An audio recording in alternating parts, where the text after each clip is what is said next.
Ladies and gentlemen, our next speaker is Shim Mathew, Director Academic Operations, Vibgyor Group of Schools. Let's welcome him with a huge round of applause. And it's time to call upon stage the moderator of the session, Francis Joseph, Head of Development and Strategy, Maharashtra International Education Board. Round of applause.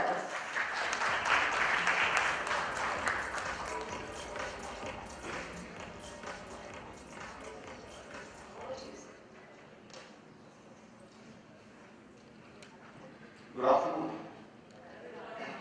So we had a nice break, right? I'm hoping for a nice lunch.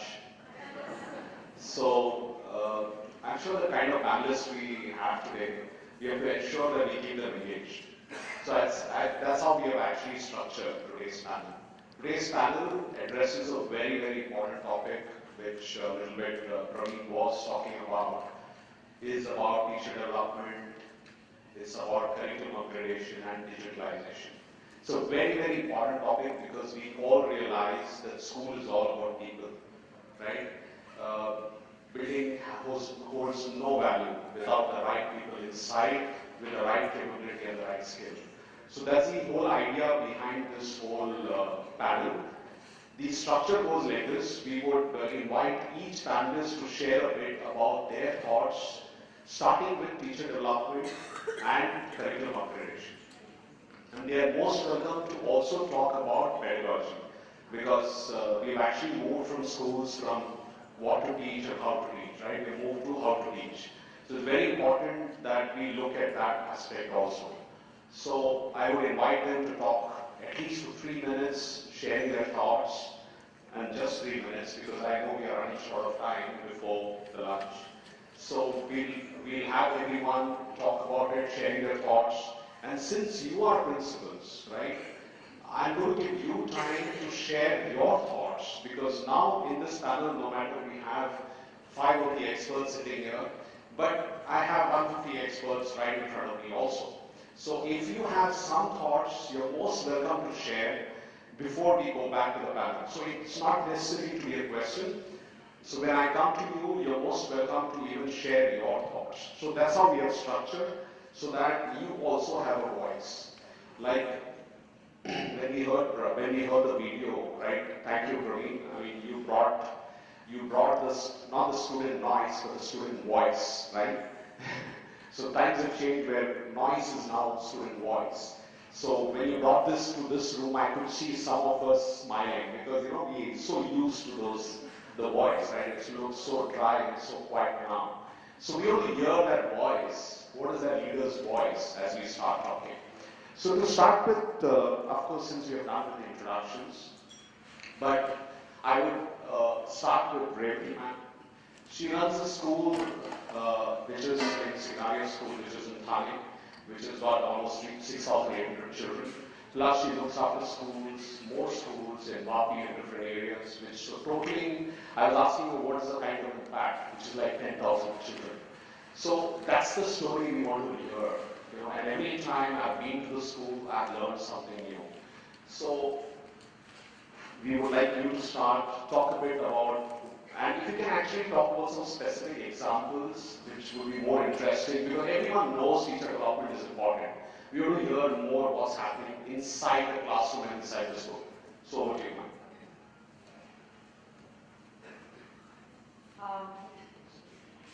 Sit down. So very good afternoon to all of you. Francis just spoke about the 10,000 little kids that I have. It's very easy to handle 10,000. Not very easy to handle 1,000 intelligent minds. So I think that's where I come from, teacher development and teacher training. Now I'd like to classify them into 2 parts, and I'm going to give the way I see teacher training so that we all can think and add on to the idea. Because as Francis rightly said, there's no point in talking about how important it is that everyone knows. And what are the ways that we train our teachers that also we all have our own spaces. But how do I think teacher training must happen is what I'm going to be sharing, and this is what I do in my school. So I see my 350 plus teachers, and there are two ways I look at it. So there is one which is completely academic in nature, which is subject training, and there's one that's teacher development program. The teacher development is an all-round development of the teacher, which includes all personal skills, attitudes, behaviors, each of these that needs to be molded and keep them abreast with what's happening. That part of it is very important for institution building because that helps the development of the institution. Not that teacher training doesn't help. The teacher training impacts learning in classrooms because the teacher learns better how to engage her children in a more creative manner. We just saw one example right now that was put across by Pravi. And of course, we do have 100 other ways of doing it. So that's the way I train my teachers. So there are two different components to training. And the third component to training that I thought was essential was to bring in a global element. While we stay local in our nature, but we need to be global in our process of thinking. And so I did have a few tie-ups with universities abroad. It all came across because I was invited as a speaker to all of these universities in Europe and Australia, and I started to do teacher training programs there. I used to go there for 5 days and speak about our curriculum, which is basically project-based.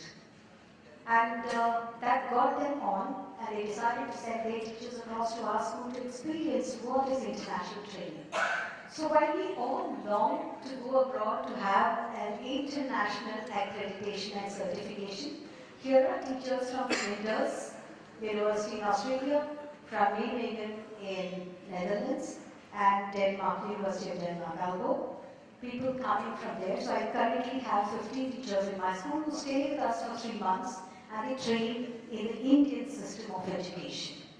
And we become the guides. So I have trained 10 of my teachers who have become guides for me. These teachers who are becoming guides are again spotted after a few and quite a few teacher training programs that we do with our teachers. So automatically, what is in store for me as a teacher is what my teacher starts thinking. At any point of time, even if I attend the program, I start thinking, should I attend it? What is in store for me? That's very natural. So if my teacher starts feeling, oh my, now I am a mentor guide for a teacher from University of Nijmegen, it makes her feel good. And that's what scaling up means. So I felt that anything that we do, our teacher training program must have a vision and a clear vision of what we want to see our school as a teacher training ground, and where do we want to see our teachers by the way of their personal growth, which is what I said about professional development and interpersonality development, and the second is about the professional growth, which is in-house teacher training. It could also be house. Now, how do I reward my teachers? The best way to send them, and for me reward means there has to be learning. It is not monetary compensation that people are really looking forward to. So I send my teachers to the same universities and the schools in the same country, so that they spend 3 weeks out there, all paid expenses, and they get to stay in a teacher's home, and they train under them. So as a result, there's an amalgamation of so many thoughts, so many schools, and put together, we get a huge bunch and basket of ideas that helps us to scale. So I think that's what, for me, as teacher training, as I see it, it is not just about providing a few courses and saying, please attend this workshop. This is important. That's not it. Thank you. Thank you, Devi. I mean, I'm sure the teachers who have come to your school are also learning more when they go back. I remember an instance when some of our kids had been to Canada and they were on an exchange program. And one thing the teachers and students there learned is that how our children during a break have their lunch.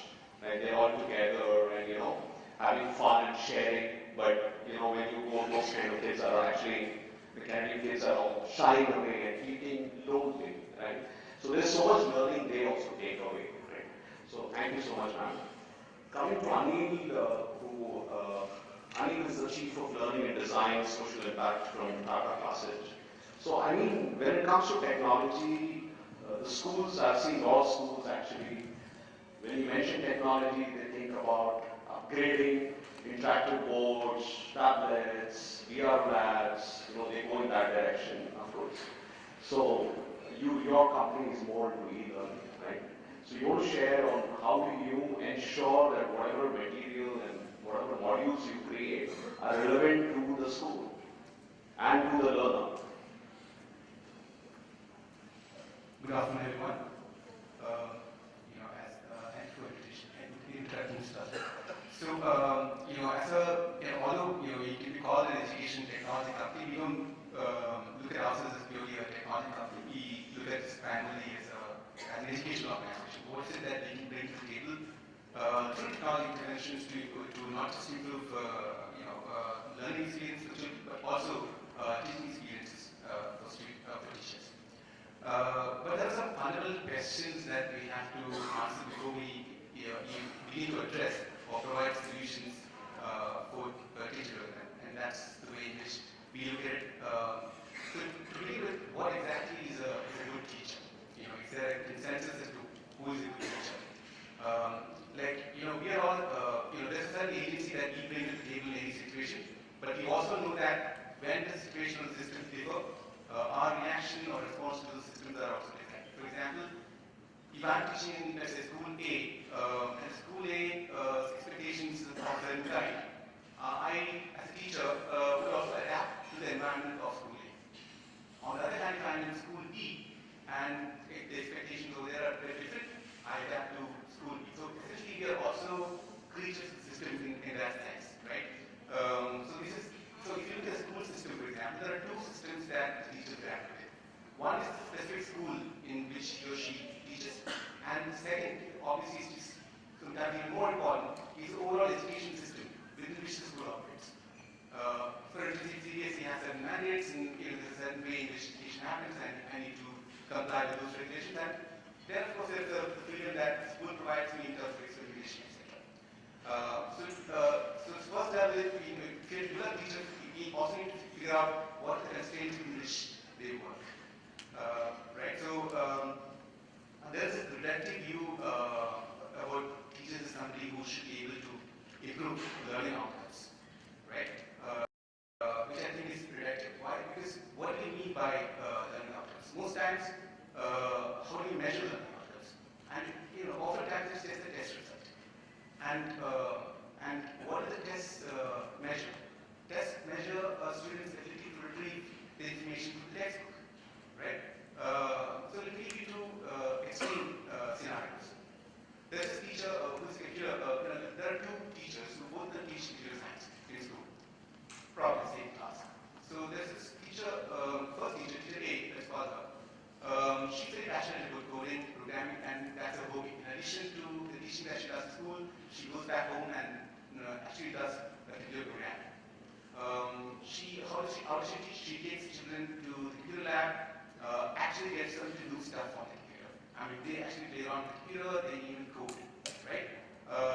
Probably in alliance with the syllabus, but it's more doing, right? So essentially they start thinking like programmers in computer science. So they acquire the mental models that are required to be an expert in computers in the future. That's the scenario B. So there's teacher D, how does she do it? So she looks at the textbook that's prescribed for computer education. She ensures that the students are very, very familiar with what is covered in the textbook. She gives a periodic test, and tests which resemble the final test, for example. Then there's a final test that happens. So which class do you think is likely to do better? In the test? No, I'm talking about which class is likely to do better when it comes to the written test. B. That's correct. So if can you say that teacher B is a better teacher than teacher A? Yeah. So that's the biggest question that that's in front of us. So how do we solve this and pass?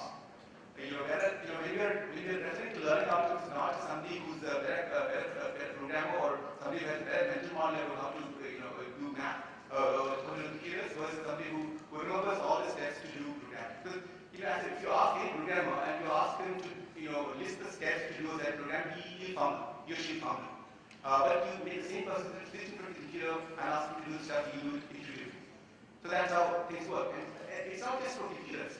It's essentially the same thing even if you look at English, science, mathematics, everything. The most important thing in language learning is what? The ability to communicate, the ability to express yourself, the ability to write stories, the ability to write essays well, etc. Right? But most times we tend to focus on things, little things like formatting, and learning the test. So what I'm trying to say is that until you also fix the system in a way. So we all know learning is a process and there's also an outcome. But the process can also sometimes be the end in itself. If you're talking about lifelong learning, learning is a process in itself. It doesn't have an end. Right? So when we focus too much on the outcome, there are some decisions that we actually take which probably not be the most optimal. So that's something that, if we address that, I think that opens a lot of opportunities for us to look at things very differently. Thank you, Anil. So we have Amina with us, who's the associate professor from TISS and the IT lead for Tata Trust. IT stands for Integrated Approach to Technology in Education. I'm very curious to hear about this program, and I'm sure everyone wants to hear. So what do you think? Sure. Thanks for giving this platform to talk. I'll talk more in terms of where Tata Institute of Social Sciences come from, because this is an academia, and then there is a whole ecosystem of schools, and then the whole ecosystem of content providers. And coming from Tata Institute of Social Sciences, we were very conscious and aware that we will always take a critical view of what this whole ecosystem of educational technology is providing or changing anything in teaching and learning. So this was a larger question, and this question has been motivating and let us go further with our research and teaching. So I'll just start from my whole experience from 2010, that I have been visiting a lot of government schools in different states, and I see a trend in education technology starting from digital literacy to the computer-assisted learning, where children would play some children practice and games to master some basic English and mathematics skills, to then whiteboards, again in the hands of teachers, and this ready-made content coming from outside or created by teachers in forms of digital resources, and this whole wave of open educational resources. It has been a trend. Now, important questions that we keep asking, that how has it changed teaching and learning? Has anything changed in the way teaching and learning is happening? Is the teacher still standing near the whiteboard that they were standing before the blackboard, and they're transmitting from a digital content that they were transmitting before from the textbook? So what has really changed? The role of teacher, the way the students are interacting, even if children are playing games, are they still sitting in the rows or they are collaborating? So is the teaching and learning space changing in technology? Yes or no in what? So this is a very major and important question that we would always like to ask.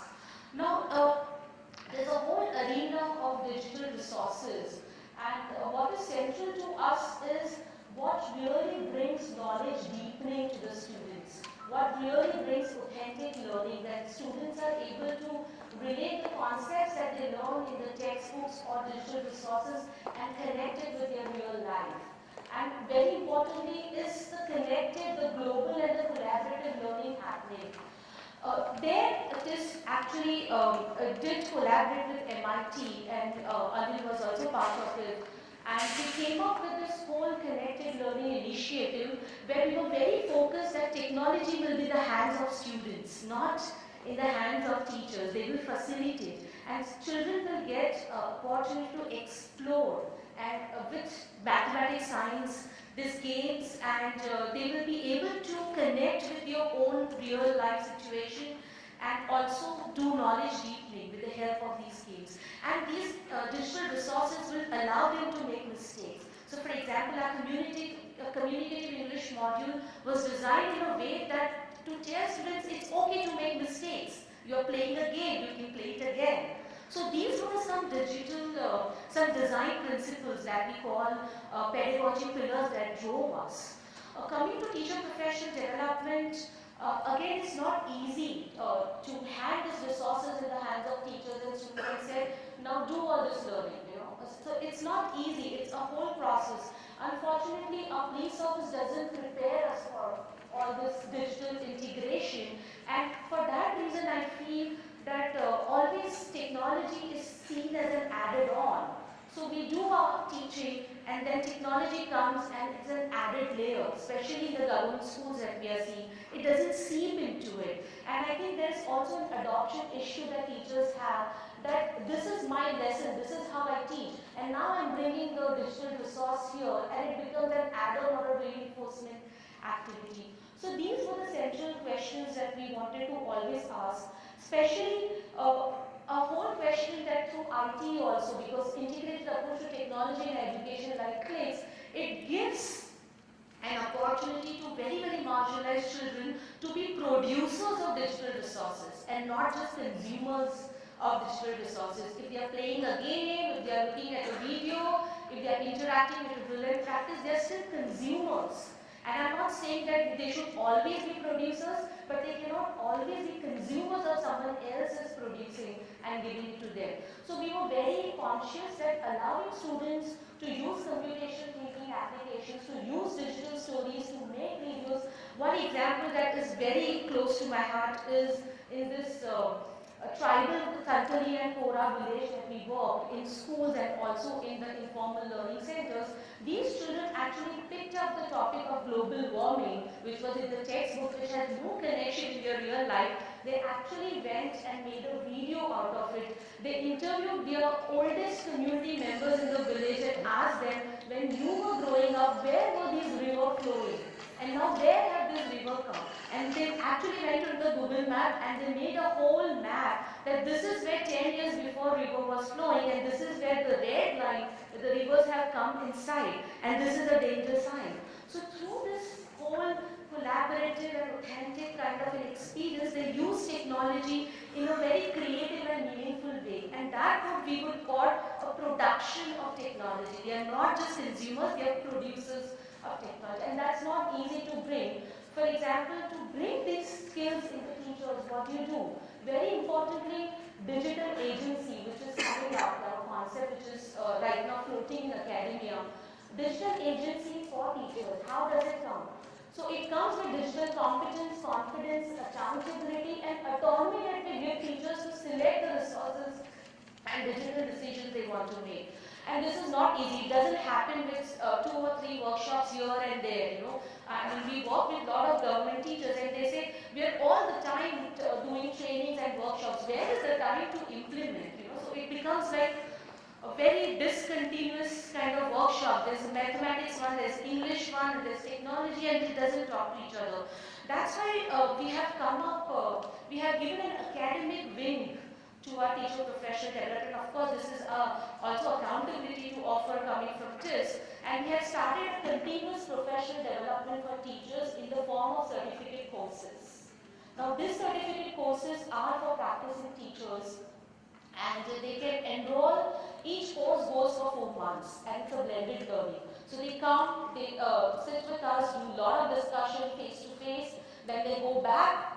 We want them to go back and practice something and then reflect on Telegram, which is like WhatsApp, reflect on WhatsApp. We use Moodle, we use TISX, but through the certificate courses, which is called Reflective Teaching with ICT, we are giving them an opportunity to practice, read international articles, read ICT policies, read mathematics, read English, and then make your own community of practice where they can discuss these things. So the focus at this with digital technology and teacher professional development is definitely a continuous professional development. It doesn't happen in the workshop form anymore. And we want them to practice, come back, reflect. And we are using digital and communication technology in the best way to make this technology affordances more relevant and meaningful for teachers. Thank you, Amina. We all agree that the environment is so important, right? I mean, I remember when I started as a teacher years back, there was a time when computer education was actually introduced.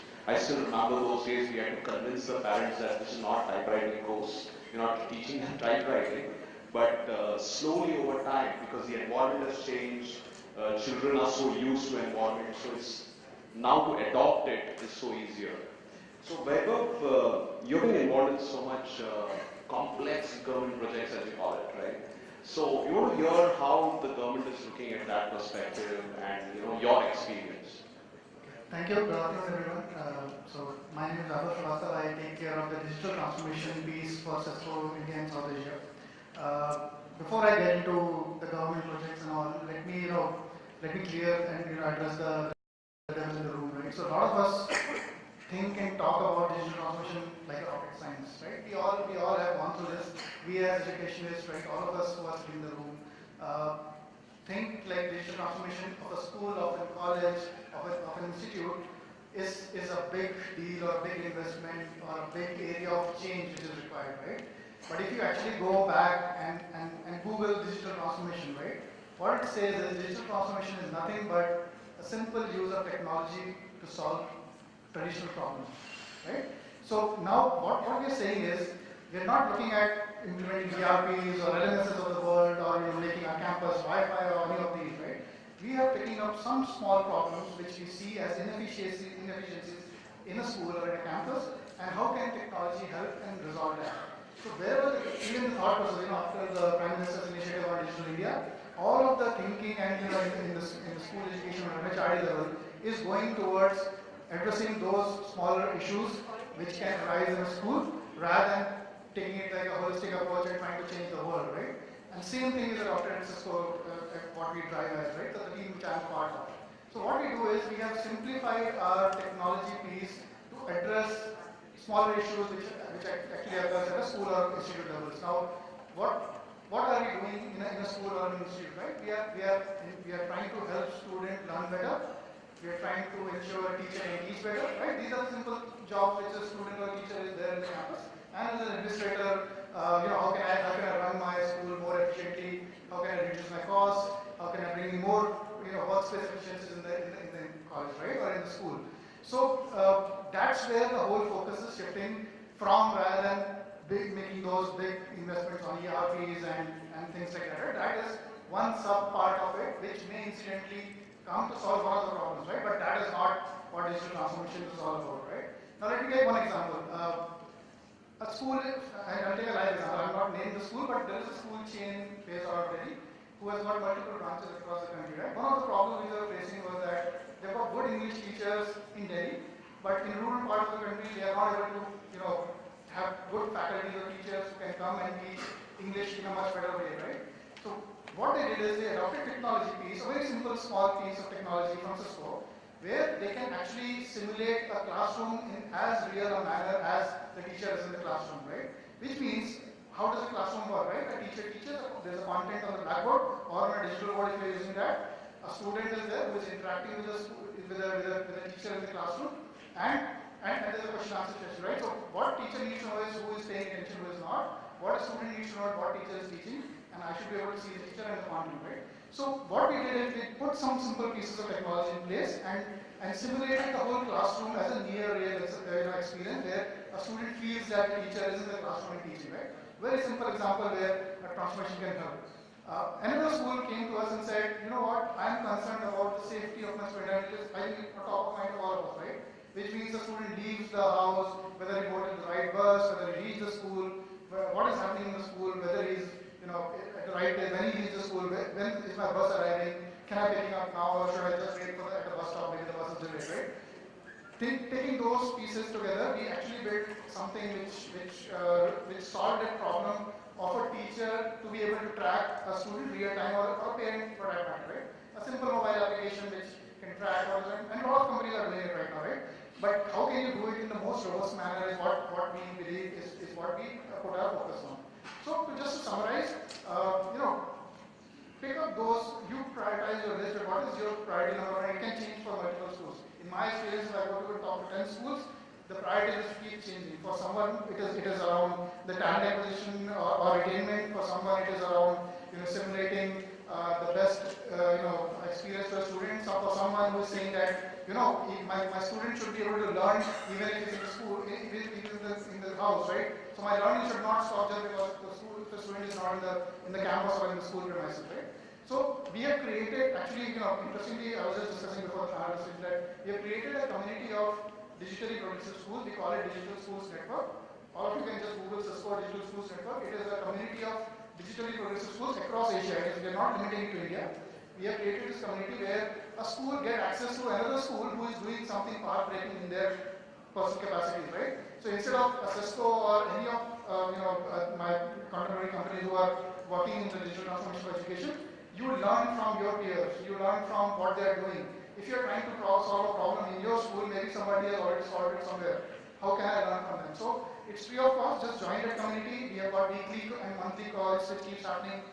We pick up showcases that if some school in Singapore has done something really good, we put them in the showcase and say, right, okay, come and tell the whole Asia region that what you're doing, right? So these are the very simple steps which we take rather than trying to boil the ocean and solve problems one by one. And hopefully, with all the government initiatives that are coming right now, all the mandation and the regulatory changes that are coming at a MHRD level or at a Ministry of Education level, I think we should be able to take that step and really, reach our final goal of digital India, as soon as possible. Thanks. Thank you, Vaibhav. I'm sure because peer learning among leaders is so crucial, right? So I'm sure we'll look at the network. Thank you so much. So we have got Shim, who's the Director for Academic Operations Initiatives and International Partnerships. Vibgyor has impacts almost 40,000 students in 33 schools all across, right? So when it comes to teacher development and curriculum upgradation, how do you actually scale and ensure that every child and teacher is getting the right support? Thank you very much, Francis, and also very good afternoon to everybody and all the esteemed principals, some of who are very close friends. I was looking at two things today, even as I spoke.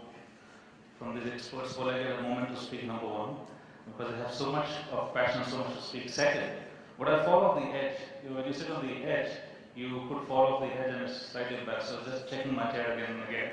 But coming back to what we were discussing, I'll be speaking about what we do as a chain school, as a group of schools. One critical aspect is the involvement of technology, which everyone was talking about right now. And we realize that from a system where training is intrinsic to any organization that needs to grow, second part of that is even more important. How is that training helping me? So what's the mechanism that we have in place to ensure that teachers are getting trained on one hand, but is that training really effective? And who is the one who's going to be the most effective in this? And that's going to be the student in the classroom. Being a teacher and then going on to head a school and then managing multiple schools, it became important for us that even as we scale up, technology will play a huge role in what we do. It's not always possible because when we talk about the future, we are seeing students who are learning about learning to be. What is it that I'm going to experience? What's that I'm going to be able to put to practice? What did I learn that I can actually do? Now these are two extremes that we see in our education system. Maybe that we started off in the Gurukul, so the Mathew model of education in the 1800s or 1900s, where we also have products of some kind of factory where we were taught in a specific way. But we're moving out of that. And I think that pace is very quick, and that's why I say, once upon a time we spoke about generations. But today I speak about apparitions. Apparitions are students who are growing up with apps. So they know more than what they should be knowing at a specific point of time. So even before I enter the classroom to teach them, they actually know a lot of stuff. And they're going to ask me, they're going to tell me, sir, but we know all of this. Or best, we know all of this. So as part of the teacher training module, what we do is, we are across 6 states. So we have divided ourselves into clusters. And there's an entire team, as Mr. Srivastava was talking about, a training wherein there are certain modules that are developed. There are clusters that we have, training that gets implemented for teachers as part of the learning and development team. So you have an LMD team that takes care of teacher training. But more than that, it's not just the kind of training that the trainers impart. We also have gone into the digital tool of training. So a teacher can, before she joins the school, can go online and get herself accustomed to what for example, what the Vibgyor group is, what's our ethos, what's our philosophy, what's the kind of teaching that goes inside the classroom. There's an efficiency test of understanding for helping the teacher understand what's it that she's that she learned over a period of 5 weeks through the online models that she can access. And then of course, the human element, it can never be irrelevant. So the human element comes into picture after the teacher has gone through a module, and then he or she comes into interact face to face with the expert who delivers training. Now, as teachers, as principals, we all know that there are different courses available. You can do your BA, you can do your DA, you can do your ECCA. But at the end of the day, what did I acquire? Most of the time, it's only a certification, So keeping the end in mind, which is our students, it's important for us to know that even as I get into training, what is it that the student would receive? Is it a learning that works towards the certification that I would receive? Or is it a learning that will make me a lifelong learner? So that becomes critical. So just from learning about to learning to be. And as we're talking about technology is something that enhance, that help us to scale up our operations in terms of teaching, in terms of learning, in terms of testing, in terms of product results, all of them. We can do a stats on how much who learned and how much one was better in one area or better than in the other area. But it's important to know that today we are moving away from a very classroom-centered learning to technology-driven learning. And that's where the future will be, and that's where we're moving towards. So I would say that training is great. Everyone would have a different perspective, but training is important, there's no doubt. But just as we talk about our students, that are we teaching our students for a future that they do not know? Are we training our teachers to a future that they do not know? It's important. We just always possibly focus on what the student learns from us through our teaching, but it's also important for us to understand that it's critical. What does the teacher who is going to teach a student for a future that he or she actually does not know? Are we involving that? Are we bringing that into our training aspect? So we try our best to see how we can be more forward-looking, be more futuristic, and bring those future into the current teaching and training environment across our schools. Thank you, Shim. I mean, this quite relates to what we are, even when we started a Maharashtra International Education Board. I'm not sure how many of you know. We started this last year. It's been established as an independent, self-financed, autonomous board by the government of Maharashtra. Very fortunate that Honorable Minister was there today and he spoke to you. So I'm actually relating when I hear all of you, right? Because we are doing everything in terms of right from the zero level, right?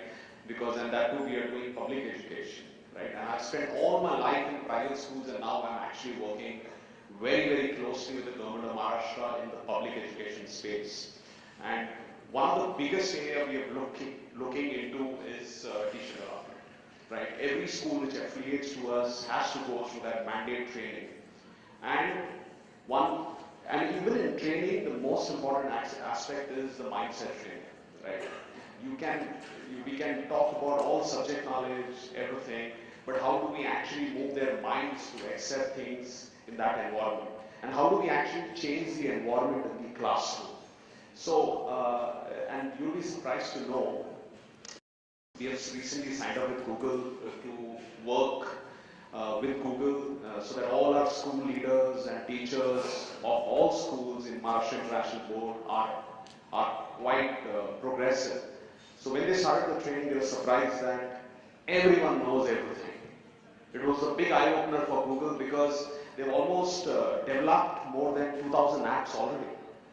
And they're using all tools. They're using YouTube to actually capture their lessons. And they're actually sharing it.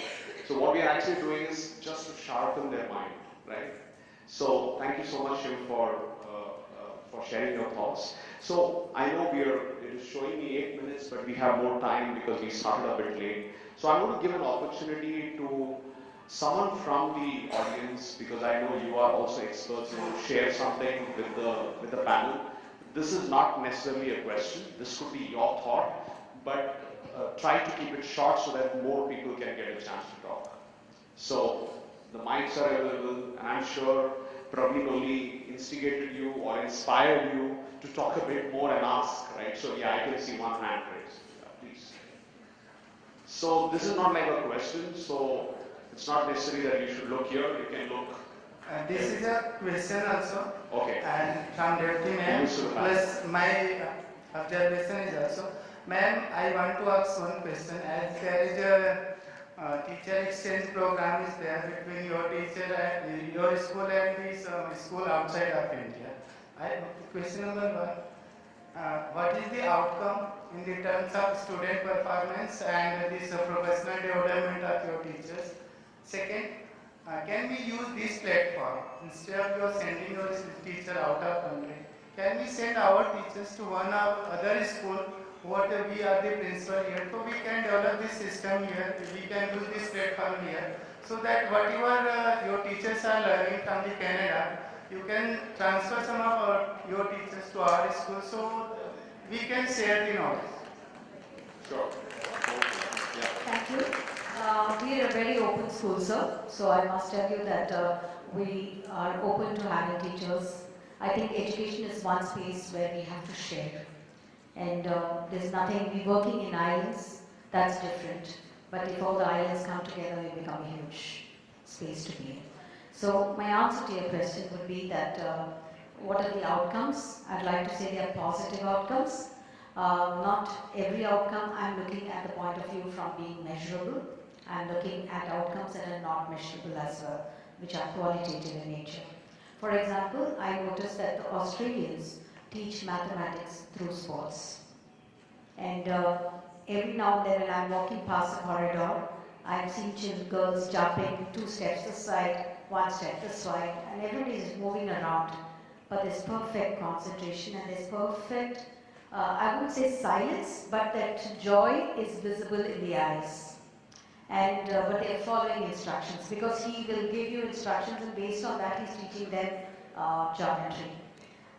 Now that's not something very, something that we have adopted through and through.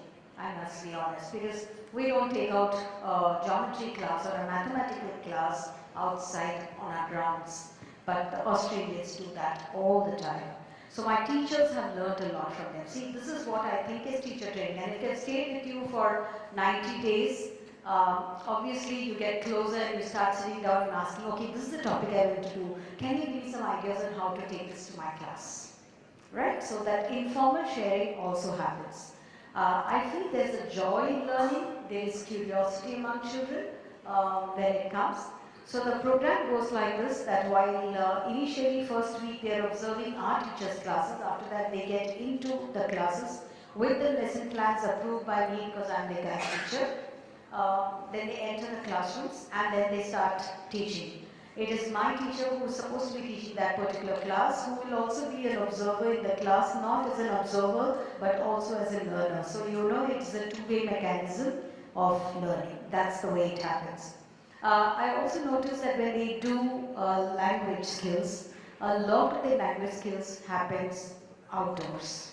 Maybe because, again, Denmark, most of the time it's quite cold during some of the months, so they don't like, they like to use the sunlight. A lot of it is used like that. So I felt, by the way of observation skills, kids improve their observation skills.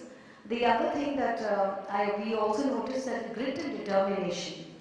Within a week's time, because we do have certain rules with regards to, the dress code for teachers, you can't be extremely informal in school.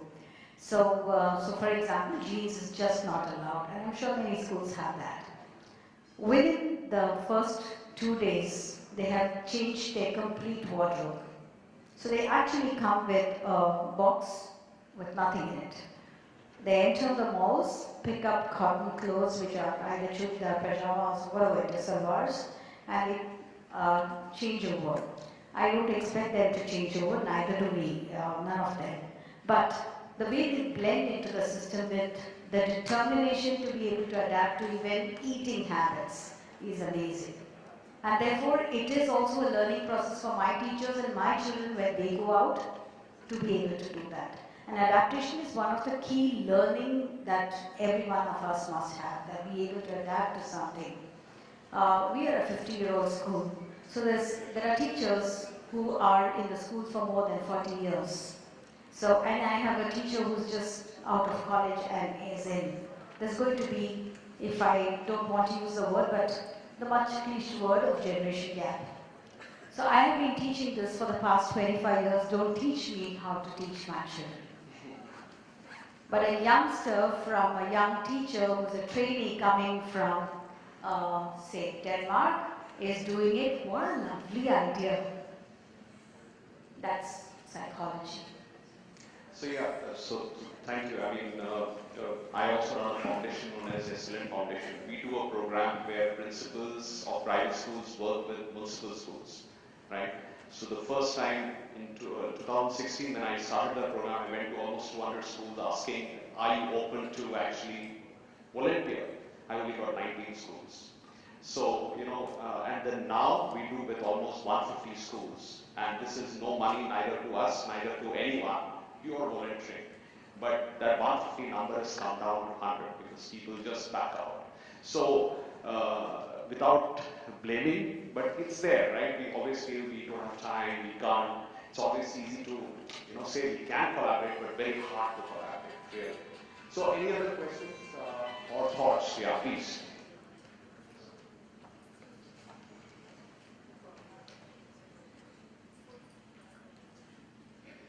Good afternoon. In fact, this is the most enlightened arena that I have been so far.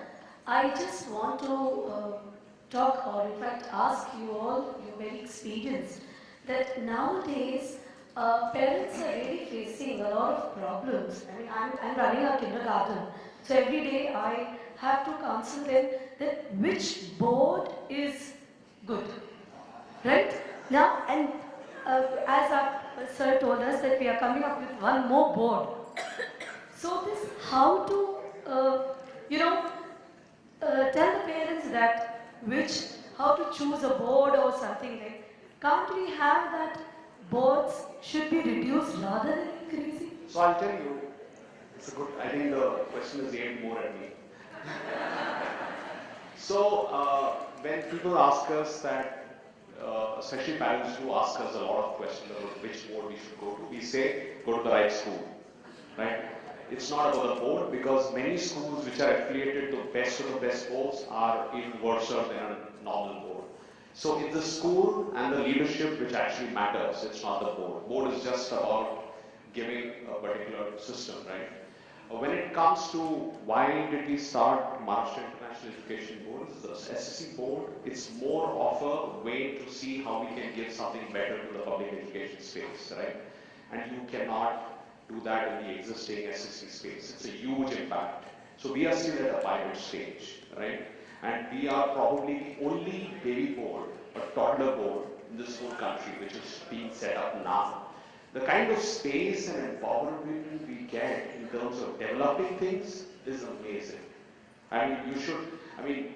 Revathi, everyone was part of the journey of going and selecting the private school principals, right? And we had the freedom. We could write, when we're writing our curriculum, defining our pedagogy, we have that freedom. So look at a board with more freedom is what we're looking at, And looking at us with all the private experience, Revathi, we had almost 150 principals going from Bombay to select schools for the new board. All have gone probably as inspectors. I'm sure she's gone as inspectors.